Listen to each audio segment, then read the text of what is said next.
नमस्कार, मैं हूं रवि शर्मा। बीते 2 साल में मोदी सरकार ने क्या किया इसके बारे में तो सब जानते हैं, लेकिन आज हम आपको मोदी के उस महायज्ञ के बारे में बताएंगे जिसमें मोदी आहुति देते गए और पड़ोसी मुल्क पाकिस्तान की अकड़ स्वाहा हो गई। क्योंकि इस महायज्ञ में करोड़ों रुपए की आहुति दी जा चुकी है और हासिल हुई वो शक्ति जिसने पाकिस्तान को पसीना पसीना कर दिया है। आइए देखते हैं मोदी का महायज्ञ।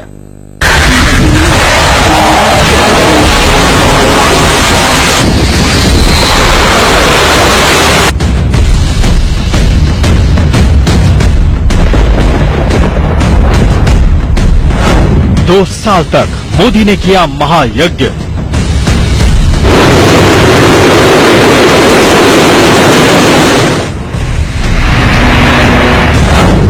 दो साल तक मोदी ने दी महाआहुति।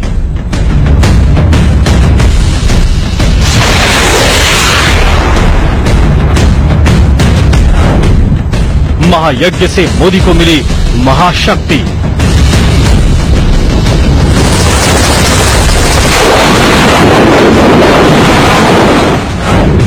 महाशक्ति से पाकिस्तान स्वाहा हो गया।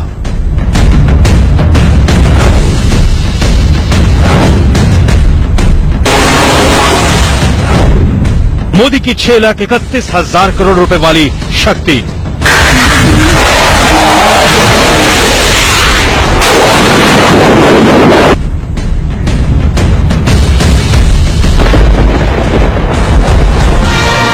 मोदी सरकार ने 2 साल पूरे कर लिए। इन 2 सालों में पीएम मोदी ने 50 से ज्यादा विदेशी दौरे किए, लेकिन पीएम मोदी की उस साधना के बारे में कोई नहीं जान सका जिसने पड़ोसी मुल्क पाकिस्तान की नींद उड़ा रखी है। मोदी की वो साधना जिसमें 6.5 लाख करोड़ रुपए की आहुति दी गई। इस आहुति से देश को वो शक्ति मिली जिसने पाकिस्तान की नींद हराम कर रखी है। पूरा पाकिस्तान बदहवास है। पाकिस्तानी टीवी चैनल्स में बहस छिड़ी हुई है। भारत प्रेशर बढ़ रहा है, अफगानिस्तान के अंदर भारत प्रेशर बढ़ा रहा है, गिलगित बल्तिस्तान में प्रेशर बढ़ा रहा है। पाकिस्तान का चैन तो ठीक 2 साल पहले ही छिन गया था जब पीएम मोदी ने प्रधानमंत्री पद की शपथ ली थी। मैं नरेंद्र दामोदर दास मोदी ईश्वर की शपथ लेता हूं। लेकिन असल परेशानी बड़ी है उन 2 सालों में जिनमें मोदी हिंदुस्तान को महाशक्ति बनने की राह पर लेकर चल पड़े हैं। बीते कुछ सालों में हिंदुस्तान की सैन्य ताकत बढ़ाने के लिए हथियारों की खरीद पर खास जोर दिया है। इसी के तहत भारत ने 6,31,700 करोड़ रुपए के हथियार खरीदे हैं और वो दुनिया में सबसे ज्यादा हथियार खरीदने वाले टॉप 2 देशों में एक बन चुका है। 6.5 लाख करोड़ रुपए कितनी बड़ी रकम है उसका अंदाजा इसी से लगाइए, क्योंकि बड़ी रकम में 1 करोड़ कीमत की 6 लाख कारें खरीदी जा सकती हैं। 50 करोड़ कीमत के 12,000 बंगले खरीदे जा सकते हैं। 10 लाख भूखे लोगों को 5 साल तक खाना खिलाया जा सकता है। इतनी ही रकम हथियारों पर खर्च करने का मकसद हिंदुस्तान को ताकतवर मुल्कों की फहरिस्त में शामिल करना है, ताकि कोई भी पड़ोसी मुल्क हमारी तरफ आंख उठाकर बिना देख सके। यही वजह है कि हथियारों की इस खरीद ने पाकिस्तान को आईना दिखा दिया है। तभी टीवी चैनल्स पर पाकिस्तान का डर साफ दिख रहा है।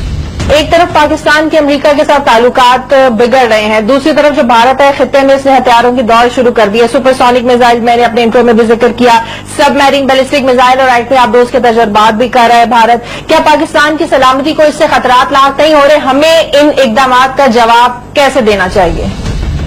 पाकिस्तानी अखबार द डॉन में छपी एक खबर में कहा गया था कि भारत ने 80% हथियार पाकिस्तान को टारगेट करने के लिए खरीदे हैं, जिन्हें भारत हमारे खिलाफ किसी भी वक्त इस्तेमाल कर सकता है। पीएम मोदी हिंदुस्तान की सुरक्षा से कोई समझौता नहीं करना चाहते। यही वजह है कि रक्षा क्षेत्र में बजट पर खूब खर्च किया गया है। पाकिस्तान के मुकाबले भारत का रक्षा बजट 3 गुना है। इस साल भारत का रक्षा बजट $40.07 बिलियन यानी करीब 2,40,000 करोड़ रुपए है। पाकिस्तान का रक्षा बजट $13 बिलियन यानी करीब 78,000 करोड़ रुपए ही है। भारत के पास नेवी वॉरशिप और टैंक भी पाकिस्तान से 3 गुना ज्यादा हैं।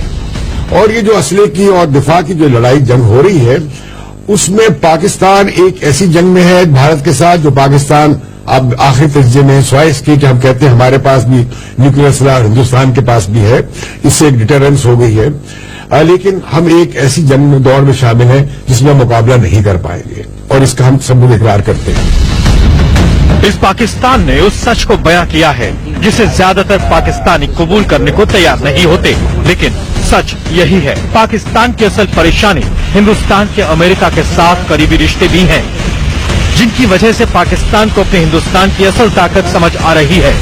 तो वो आप देख लीजिए कि हिंदुस्तान को अमेरिका जिस तरह टेक्नोलॉजी ट्रांसफर करना चाह रहा है और कर भी रहा है, और जिस तरह उनको यानी आपको 8 F-16 नहीं दिए और इंडिया को ऑफर किया कि अगर आप कहते हैं तो हम आपके यहाँ F-16 का प्लांट लगा देते हैं, तो उससे तो साफ जाहिर है कि आपके लिए आइंदा सिक्योरिटी के मसाइल बढ़ेंगे। पाकिस्तान के असल डर की वजह पीएम मोदी की वो शक्ति है जिसे उन्होंने महायज्ञ से हासिल किया है, और पाकिस्तान के साथ साथ चीन को भी हमेशा क्यों बेचैनी रहती है, उस शक्ति के बारे में भी आगे बताएंगे। मनोज अतलस के साथ वैभव कुमार, इंडिया न्यूज। मोदी को महायज्ञ से हासिल शक्ति असल में हिंदुस्तान के वो आधुनिक हथियार हैं जिनकी ताकत बेमिसाल है। इनके दम पर हिंदुस्तान एशिया के किसी भी मुल्क से टकराने की हिम्मत रखता है। चीन पाकिस्तान तो छोड़िए, इनकी जद में यूरोप और अफ्रीका तक नहीं बच पा रहे हैं। अब हिंदुस्तान की वही शक्ति देखिए।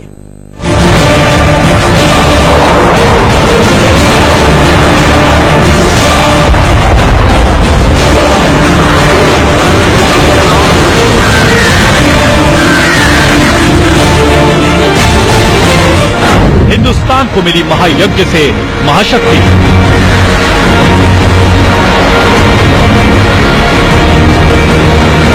अब दुनिया देखेगी हिंदुस्तान का दम।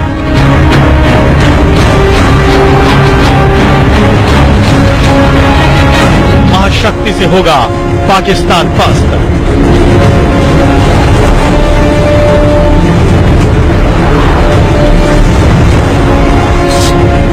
हिंदुस्तान को वो शक्ति मिल गई है जो दुश्मन को जमीन, आसमान या फिर समंदर में तबाह कर सकती है। एक एक कर हम आपको उन्हीं शक्तियों के बारे में बताएंगे। पहले हिंदुस्तान की ताकत अग्नि 5 मिसाइल के बारे में जानिए। अग्नि मिसाइल की असल ताकत इसकी रेंज है। अग्नि 5 मिसाइल को सफल टेस्ट के बाद सेना को सौंपा जा चुका है। 1.5 टन का हथियार ढोने की क्षमता वाली इस मिसाइल को डीआरडीओ ने विकसित किया था। इस मिसाइल का पहला कामयाब टेस्ट 19 अप्रैल 2012 को हुआ था। अग्नि 5 मिसाइल के साथ भारत दुनिया के उन चुनिंदा 6 देशों में शामिल हो गया है जिनके पास 5000 किलोमीटर से ज्यादा दूर तक मार करने वाली मिसाइल है। अग्नि 5 मिसाइल की जद में पूरे चीन से लेकर यूरोप तक के कई देश हैं। अब आप अग्नि 5 की खूबियां जानिए। अग्नि 5 मिसाइल 20 मिनट में 5000 किलोमीटर दूर निशाना लगाने में सक्षम है। मिसाइल 1.5 मीटर यानी कार जैसे छोटे टारगेट पर भी निशाना लगा सकती है। अग्नि 5 के लॉन्चिंग सिस्टम में कैनिस्टर तकनीक का इस्तेमाल किया गया है।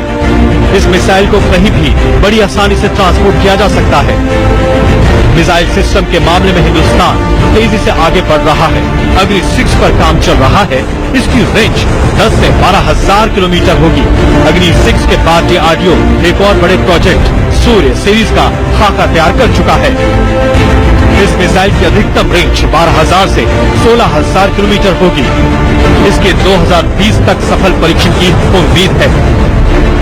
अफगानिस्तान के अंदर भारत प्रेशर बढ़ा रहा है, गिलगित बल्तिस्तान में प्रेशर बढ़ा रहा है, ईरान में जाके प्रेशर बढ़ाने वो जा रहे हैं। फिर से अभी मोदी साहब जो हैं यूएई के साथ प्रेशर पाकिस्तान के ऊपर वो हमारे खित्ते में बढ़ा रहे हैं। तो ये सारे काम हो रहे हैं। हमारी हुकूमत कहाँ है? हमारी हुकूमत नहीं नजर आती। हमारी हुकूमत जो है वो इस वक्त गायब है। अग्नि मिसाइल से अलग पीएम मोदी एक ऐसी मिसाइल सिस्टम खरीद रहे हैं जिसके दम पर भारत पर दुश्मन के मिसाइल हमले को आसमान में ही तबाह किया जा सके। इस सिस्टम को लगाने के बाद कुछ इस तरह का सुरक्षा घेरा बन जाता है। ये एक अदृश्य सुरक्षा घेरा होता है। दुश्मन की छोड़ी गई मिसाइल को रडार ट्रेस कर लेता है। इसके बाद जमीन से मिसाइल छोड़कर कुछ इस तरह दुश्मन की मिसाइल को आसमान में ही तबाह कर दिया जाता है। भारत को S-400 मिसाइल डिफेंस सिस्टम रूस से मिलेगा। रूस से 12 एयर डिफेंस सिस्टम खरीदने की योजना है। S-400 रडार को चकमा देने वाली मिसाइल एयरक्राफ्ट को मार गिराएगा। S-400 एयर डिफेंस सिस्टम की मारक क्षमता 400 किलोमीटर है। सबसे लेटेस्ट 5th जनरेशन जेट्स को भी मार गिराने की क्षमता रखता है। ये मिसाइल सिस्टम 400 किलोमीटर तक की रेंज में आने वाले दुश्मन के aircraft, fighter jet, stealth plane, missile और ड्रोन तक को मार गिराने की क्षमता रखता है। जाहिर है चीन या पाकिस्तान की तरफ से होने वाले हमलों में ये सबसे ज्यादा कारगर साबित होगा। S-400 मिसाइल सिस्टम में अलग अलग क्षमता की 3 मिसाइलें हैं। ये न्यू जनरेशन का anti aircraft missile defence system है। सुपरसोनिक और हाइपरसोनिक मिसाइलें 120 से 400 किलोमीटर की रेंज में किसी भी टारगेट को आसानी से हिट कर सकती हैं। ये सिस्टम खास तरह के वर्चुअल मैकेनिज्म पर काम करता है। मनोज अतलस के साथ वैभव कुमार, इंडिया न्यूज। हिंदुस्तान की समुद्री सरहद पर भी दुश्मन का खतरा कम नहीं, लिहाजा पाकिस्तान कई दफे समंदर के रास्ते साजिशें रच चुका है। समुद्री सरहद की निगहबानी का जिम्मा INS विक्रमादित्य के पास है। ये भारतीय नेवी का ऐसा सजग प्रहरी है जिसकी तैनाती ने दुश्मनों के खेमे में खलबली मचा रखी है। इसके आने से चीन और पाकिस्तान समुद्री रास्ते से घुसपैठ की अब सोच भी नहीं सकते।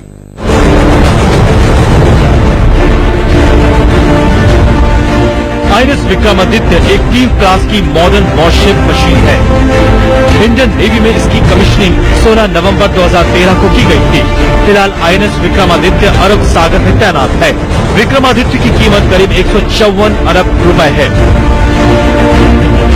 अभी जैसे कि अभी के हमारे एयरक्राफ्ट कैरियर हैं, जैसे कि विक्रमादित्य है, उसके में MiG-29 और कामो हेलीकॉप्टर्स हैं और उसके में एडवांस्ड प्रोपल्शन सिस्टम बनाया है, एडवांस नेविगेशन सिस्टम है, सैटेलाइट मॉनिटरिंग सिस्टम है। INS विक्रमादित्य सिर्फ एक वॉरशिप नहीं बल्कि एक चलता फिरता शहर है जिस पर हजारों नौसैनिकों की तैनाती की जाती है। इसके अलावा INS विक्रमादित्य पर तमाम मॉडर्न हथियारों और एयरक्राफ्ट की तैनाती की गई है। INS विक्रमादित्य के कॉम्बैट ऑपरेशन को खास तरह के इंफॉर्मेशन सिस्टम के जरिए कंट्रोल किया जाता है जिसे लेसर ऑफ ई कहते हैं। ये INS विक्रमादित्य के सभी सेंसर्स और रडार सिस्टम को एक साथ कनेक्ट करता है जिससे हर तरह का डेटा शेयर करना आसान हो जाता है और हथियार एक कोऑर्डिनेशन में काम करने लगते हैं जिससे दुश्मन को ट्रैक करना आसान हो जाता है। विक्रमादित्य मिसाइल ताकत के मामले में भी लाजवाब है। इस पर मॉडर्न मिसाइल तैनात हैं, यानी INS विक्रमादित्य समंदर में तैनात ऐसी वॉर मशीन है जिसका कोई मुकाबला नहीं। वैभव कुमार के साथ गगन चौधरी, इंडिया न्यूज। हिंदुस्तान ने 6.5 लाख करोड़ में उस हवाई शक्ति को भी हासिल किया है जिसके दम पर आसमान में दुश्मन की किसी भी साजिश को नाकाम किया जा सकता है। ये शक्ति एक हरकुलिस विमान है जो किसी भी तरह के मौसम और जगह पर मिशन को पूरा कर सकता है। C-130J हरकुलिस विमान जो किसी भी हालात में उड़ान भरने का मादा रखता है। भारत के पास कुल 5 हरकुलिस विमान हैं, लेकिन ये तादाद जल्द 12 हो जाएगी और इसके साथ ही भारतीय वायुसेना की ताकत में कई गुना इजाफा होगा। हरकुलिस की रफ्तार 600 किलोमीटर प्रति घंटा है। एक बार में 20,000 किलो वजन ले जाने में सक्षम है। 90 सैनिकों की पूरी बटालियन को ट्रांसपोर्ट करने की भी इसमें क्षमता है। हरकुलिस बेहद कम ऊंचाई पर भी उड़ान भरने में सक्षम है। हरकुलिस खराब मौसम में किसी भी इलाके में लैंड करने की क्षमता रखता है और इसे लैंड कराने के लिए बेहद छोटी एयर स्ट्रिप की जरूरत होती है। कई मौकों पर इसे आजमाया जा चुका है और हर बार हरकुलिस ने अपना दम दिखाया है। वैभव कुमार के साथ गगन चौधरी, इंडिया न्यूज। तो इस खास पेशकश में इतना ही।